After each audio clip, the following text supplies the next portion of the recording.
It says here, ask and it shall be given unto you. Seek and you shall find. Knock and it shall be opened unto you. For everyone that asketh receiveth, and he that seeketh, to him that knocketh it shall be opened. Or what man is there of you whom, if his son asks bread, will he give him a stone? Or if he asks fish, will he give him a serpent? If you then, being evil, know how to give good gifts unto your children, how much more shall your Father who is in heaven give good gifts to them that ask him? I want to speak to you this morning on the Father's heart. The heart of the Father. Now, number one, we see here in the scriptures, Jesus is saying the Father has something in his heart, and that is to give good gifts unto his children. Firstly, our Father, also Father. God, our Father, in his heart, he has an intention to give good gifts to his children. Say good gifts. God does not want to give you bad gifts. Hallelujah. God does not want to give you anything bad. Let's get that straight. Number one, God does not want to give us any bad things. That's why Jesus said, if the child asks for fish, will you give him a snake? And I'm here to say this morning that God only wants to give you good gifts. Hallelujah. Say good gifts. In God's heart, you know, out of your heart flows your actions. Eh? Your actions, your words, it gets developed in your heart. Hallelujah. In your heart. Why is the children going out today? In your heart. I think the children must stay today. In your heart, the good gifts and all your intentions, it's developed in your heart. Hallelujah. Say heart. And God has a heart. Hallelujah.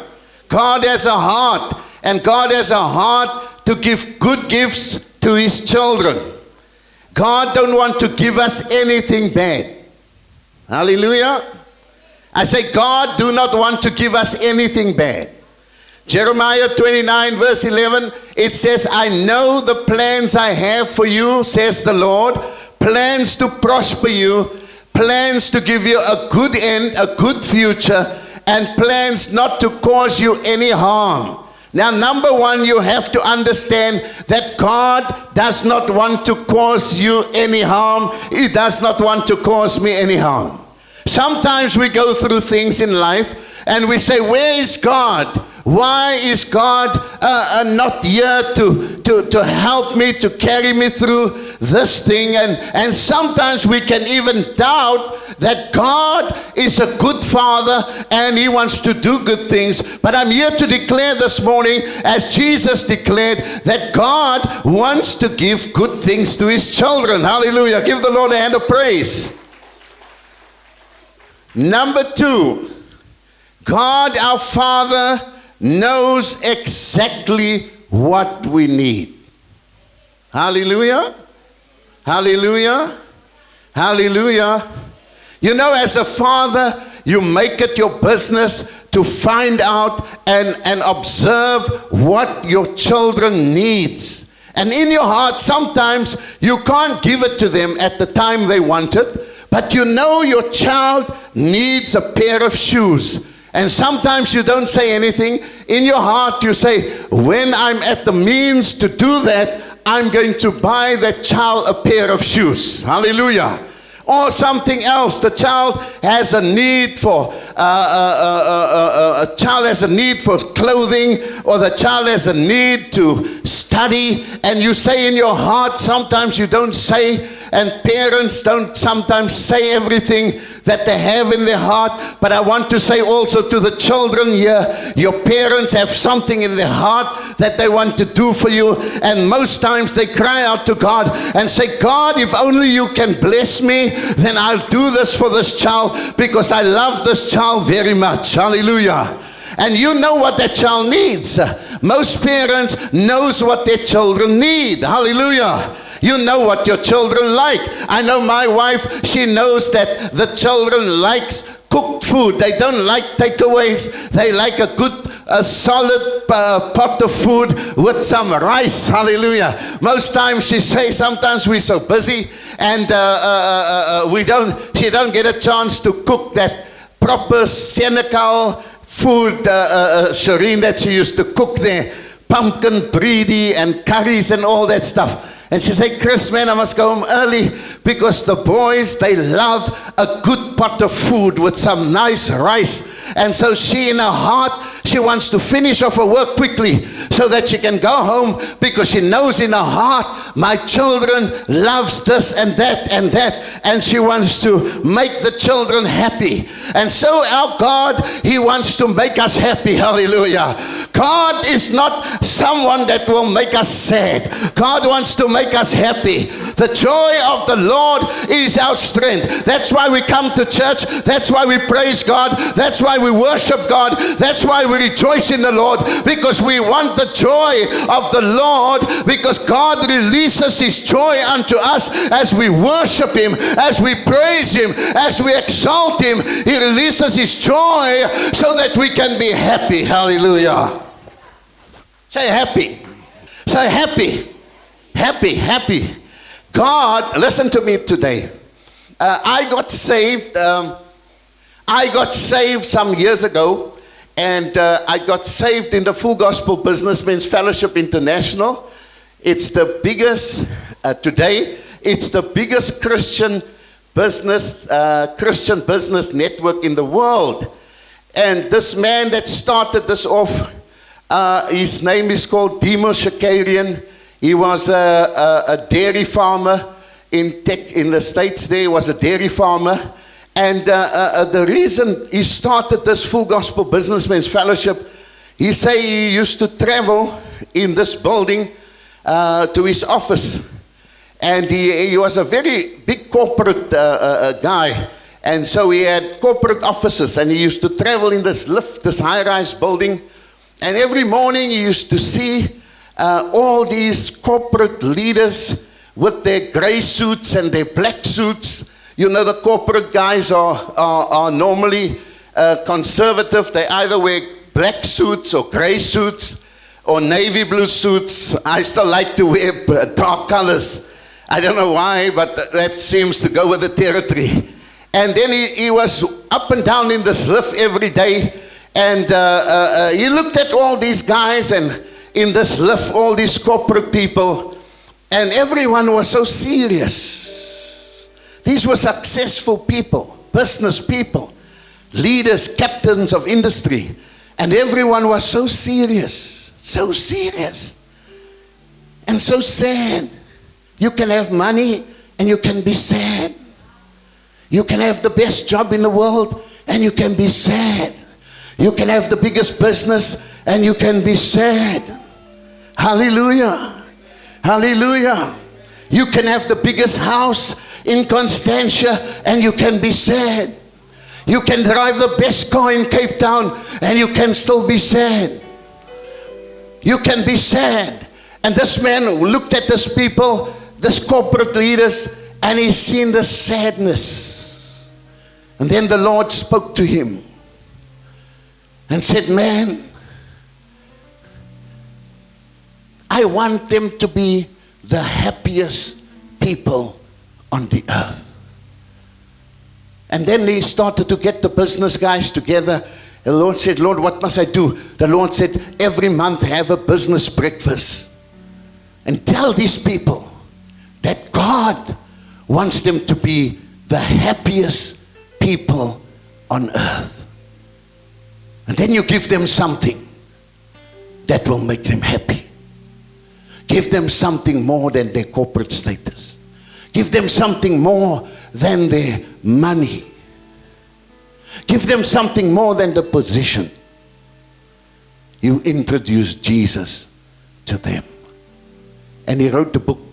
You can get the book, Google it. The Happiest People on Earth.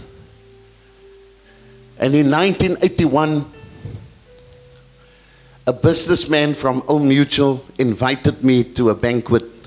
I was not saved. I was a bank manager. I had everything that you can think of. But I wasn't happy, truly happy. I had a lovely marriage.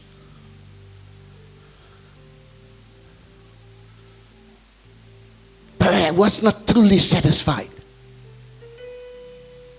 And there I heard that true happiness and true satisfaction only comes from the heart of God.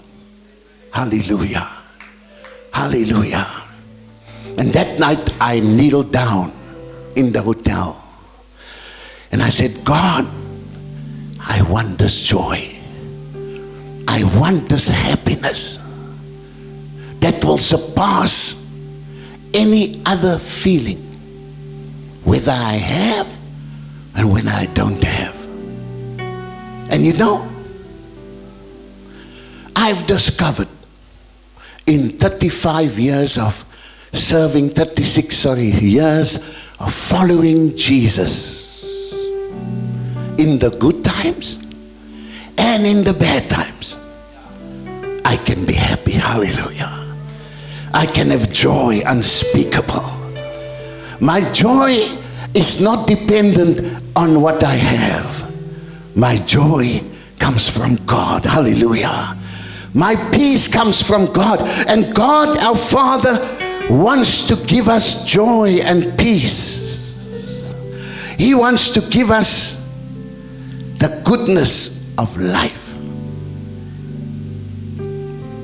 He knows what we need. And furthermore, God the Father can supply all our needs. It's not a matter of is he able to. Sometimes I say to my sons, I'm going to give you X, Y, Z.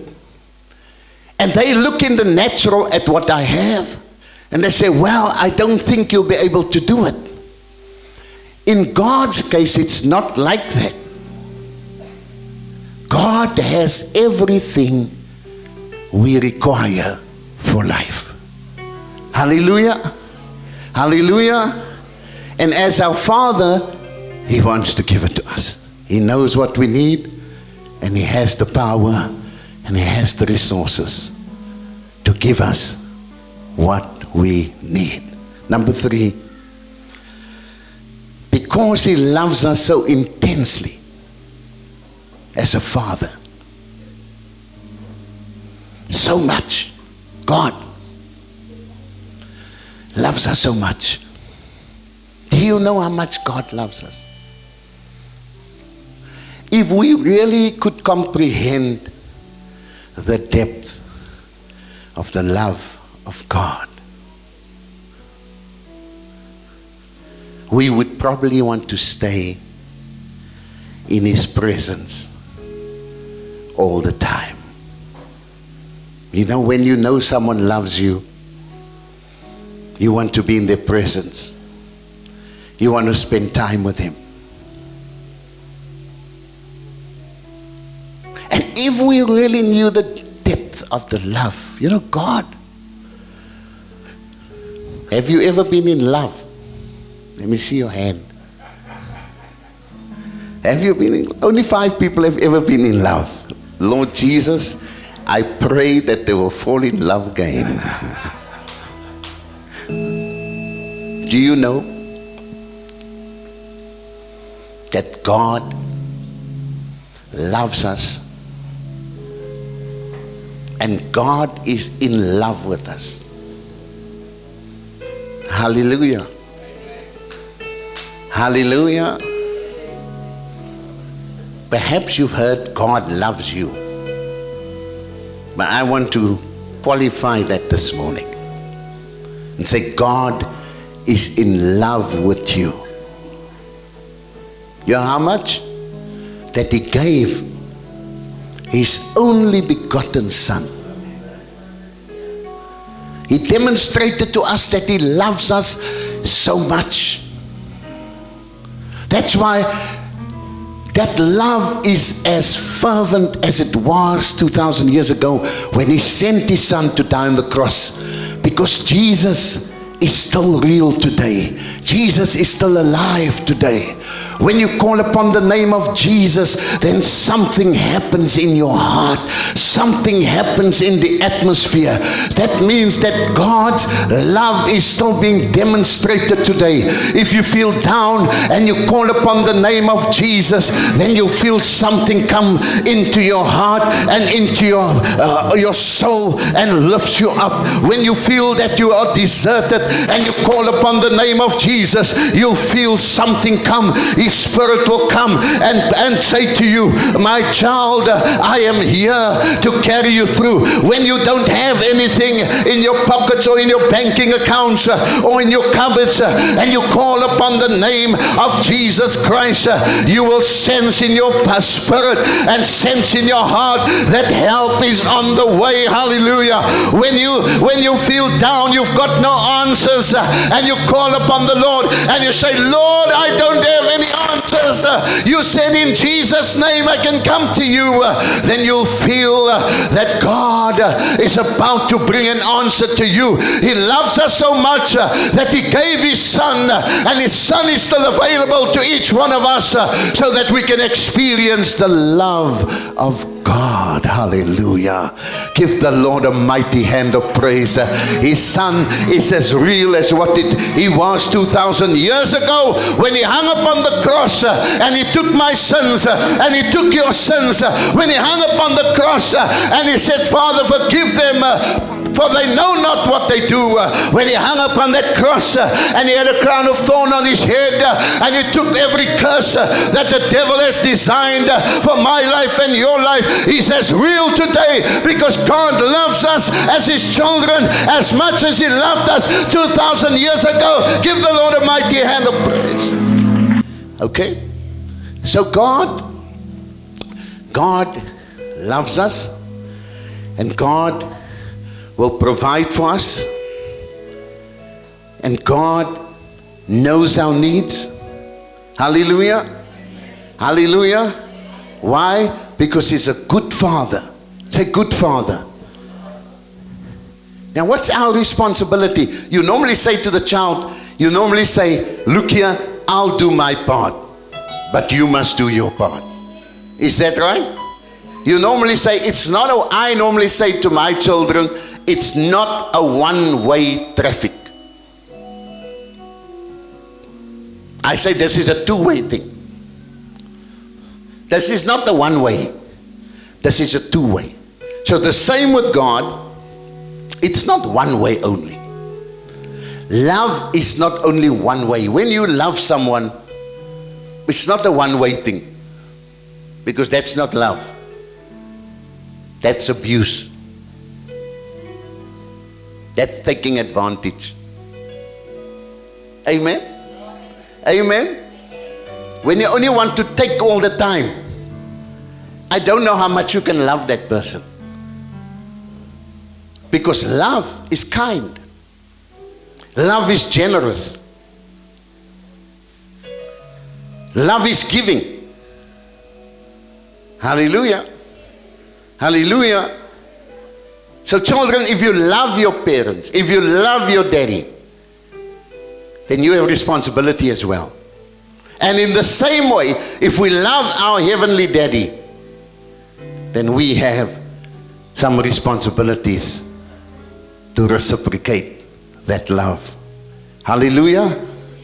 Hallelujah. And once that cycle is complete, then love will flow without measure. Deliverance, healing, salvation, it will just flow. Flow. Flow.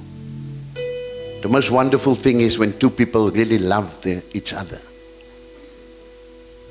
Hallelujah. Hallelujah. Just close your eyes for a moment. And Father, I just pray this morning. I pray for every person in this audience. I sense in my spirit that many people here don't even know what it is to love anymore. Many children has not experienced love. Many fathers don't know how to love. Families don't know how to love, Lord. I pray this morning, you will baptize us with your love this morning. Despite our pain, we will be like Jesus. Forgive them, Father, for they know not what they do. Give us that kind of love. And then we'll also get that type of power that Jesus got. Because it was out of his love that you gave Jesus the authority. And it will be out of love that you'll give us the conquering power to overcome and be victorious. Because you are the God of love. Amen. What is our responsibility? One, our responsibility is to simply be sons and daughters of God. What God wants from us is to be his children. He speaks about children. And John 1 verse 12 says, as many as received him, to them he gave the power to be sons, children of God, to those who believe. And one of the most difficult things it is for people, especially Christians, to humble themselves and become like children. Because sometimes when God has blessed us with gifts, talents, ability, resources, wisdom, we get puffed up. And you know, when you get puffed up, you limit the flow of the love of the Father.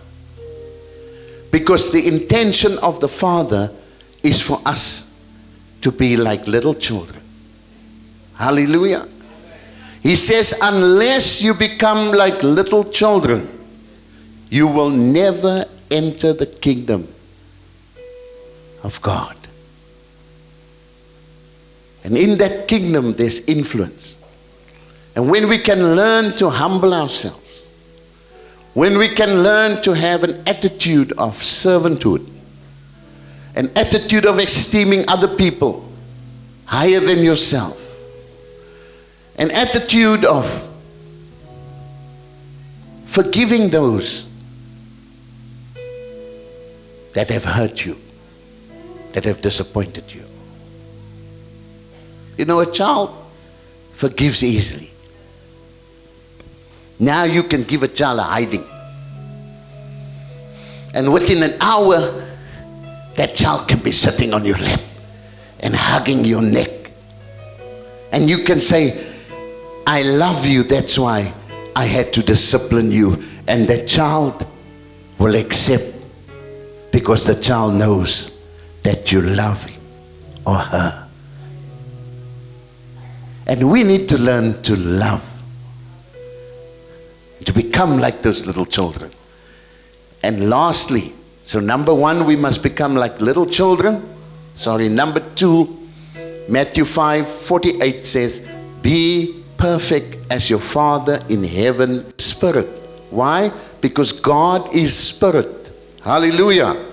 God is spirit. And those that worship him can only truly worship him in spirit and in truth. So you need to walk in the spirit. You need to find out what is the characteristics of the Holy Spirit and the fruit of the Holy Spirit. And then you have to walk according to the principles of the Spirit. The Bible says here that be perfect as your Father in heaven is perfect. So he has a heart for you, but he wants you to walk as he walked. The greatest thing for a father is when the child emulates him. Amen? Fathers, the greatest thing, I was thinking about this morning about myself, and I was thinking about what do I want my children to emulate? What do I want them to copy about my life? And my conclusion that I came to is, I want them to say, my daddy is a godly man. My daddy is a man that loves Jesus with all his heart. My daddy is a man that wants to establish the kingdom of God on this earth.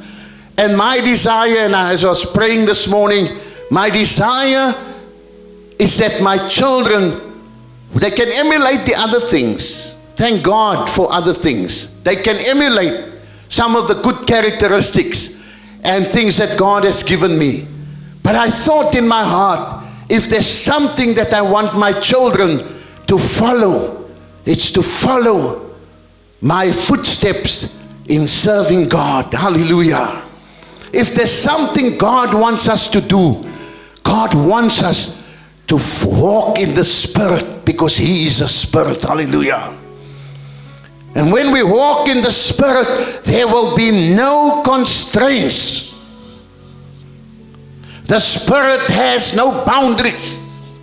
The Spirit has no financial boundaries. The Spirit has no physical boundaries. The Spirit has no material boundaries. The Spirit has no boundaries. And when we walk in the Spirit, we walk in limitlessness. There's no boundaries that can hold you back. Nothing physical, nothing spiritual, and nothing financial, because the Spirit of the living God is the Holy Spirit. It's a supernatural spirit, and it dominates all other spirits. Hallelujah. Give the Lord a mighty hand of praise. Glory to God. Pastor Templeton was talking about foreign spirits. We need to walk in the Spirit. The early church, they walked in the Spirit, and every foreign spirit had to give way. We need to walk in the Spirit in our homes, in the business world, in the restaurants, on the streets where we work. We need to walk in the Spirit, and every foreign spirit will have to give way so that the rule and reign of the kingdom of God can be established wherever we find ourselves. Hallelujah. Give the Lord a mighty hand of praise. Whether it be in the old age home, whether it be in the creche, whether it be in the school, when we walk in the Spirit, then the Spirit will dominate that area, because we are carriers of the mighty presence of the Holy Ghost. Hallelujah. Give the Lord a mighty hand of praise. Hallelujah. I say hallelujah. I say hallelujah. Jesus is alive. I say Jesus is alive. Jesus is alive, and he moves by his Spirit. Hallelujah. And the Spirit of the Lord is upon you now. The Spirit of the Lord is with you. The Spirit of the Lord is in you. Hallelujah. And the Father wants to open up the windows of heaven and pour down a blessing which you cannot contain. Give the Lord a mighty hand of praise.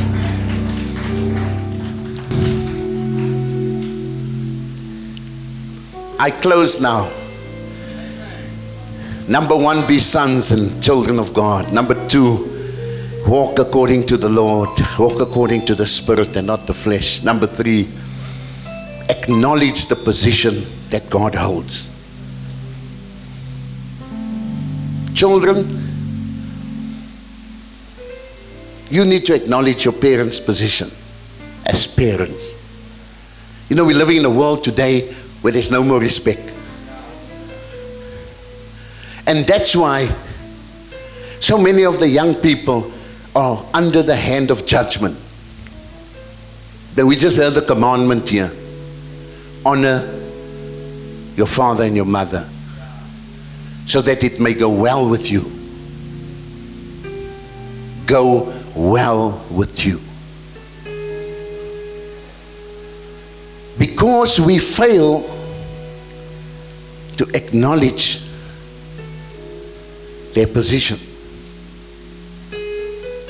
And sometimes it don't go well with us, because we fail to acknowledge the position of our Heavenly Father.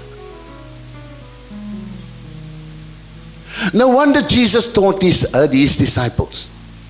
They said, Jesus, teach us how to pray. And Jesus said, come, I'll show you how to acknowledge the Father. And Jesus went on and said, this is how you acknowledge him. Our Father who art in heaven. He's high. God is not a play toy. God is not a religious puppet. God cannot be contained by our narrow understanding of denominationalism and tradition. God is God. Jesus said, our Father who art in heaven. What does that say? That says high and lifted up. That means he has an oversight over the whole earth and the whole of the universe. So when we deal with God, we're dealing with the supreme being. Hallelujah. Hallelujah.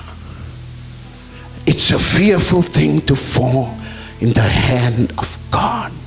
Some people right in church, they play the fool. They come with their own things and own things. Right in church. Right in church. They dare to have an attitude when we're dealing with the supreme being that controls the universe. He keeps the stars in place. The whole world is held together by the power of His word. When you're busy with God, you're not busy with just another person. He's God, and He's supreme. Hallowed be your name. His name has a position, a hallowed position. The name of Jesus, people use the name of Jesus as a swear word, but Jesus said, the name of Jesus has a hallowed position right into eternity. So when you speak the name of Jesus, then you need to speak about that name with reverence. Jesus. Jesus. There's something about your name. And then Jesus taught His disciples. He said, you pray, our Father who art in heaven, hallowed be your name. Thy kingdom come. He said, if you want to lift Him up, then focus on His priorities, not your priorities. His priorities. What is His priorities for your life? If you want to please the heart of the Father, then focus on His priorities. He said, let your kingdom come, let your will be done on earth as it is in heaven. Give us this day our daily bread. Jesus said, focus on His power to supply all of your needs. And then Jesus went on and taught them forgiveness. Receive the forgiveness of God. It's available to us. We don't have to walk under condemnation. Doesn't matter what mistakes we've made. God loves us so much that He made a provision for us to forgive us. And then Jesus also said that you must be able to forgive others, then I will move in a mighty way. Number 6, Jesus said, acknowledge His position as the one that has power over the devil. He's able to deliver us from all evil. And number 7, acknowledge His position as your divine partner in life. And then you will experience the love and the heart of the Father. Hallelujah. Are you ready? Are you ready? Are you ready? In Jesus' name. Let's all stand to our feet.